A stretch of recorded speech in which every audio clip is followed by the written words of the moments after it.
Donc, apparu en Allemagne en 2006 et adopté par la France à partir de 2012, le protocole IBIX permet des échanges de fichiers sécurisés entre les banques et les entreprises.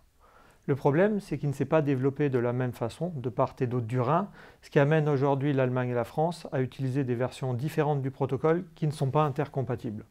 Et le problème est devenu plus prégnant encore lorsque certaines autres banques européennes ont également adopté IBIX, mais soit dans la version française, soit dans la version allemande. C'est pourquoi il devenait nécessaire d'unifier finalement la version IBIX, et c'est IBIX 3.0.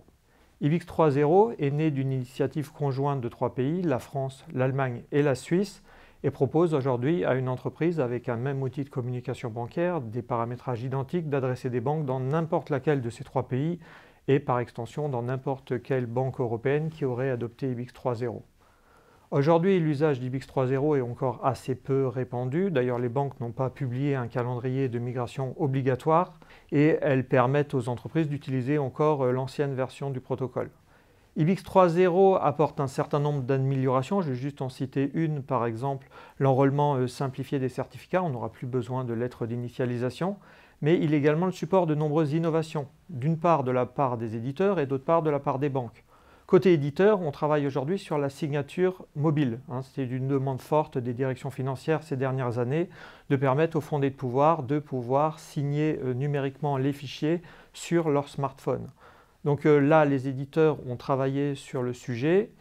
Ils ont noué des partenariats avec des autorités de certification qui vont permettre finalement de conserver les certificats personnels des signataires.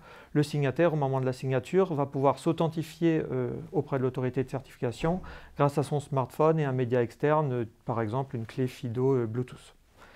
Côté banque, les innovations portent sur IBIX RTN, pour en citer une.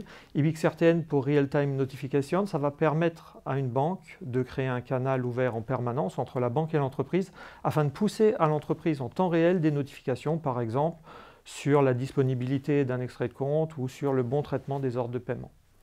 Pour conclure, je dirais que IBIX 3.0 va être, je le pense, dans les années à venir, le nouveau standard en matière de télétransmission en Europe et sera le support de nombreuses améliorations intéressantes pour les entreprises.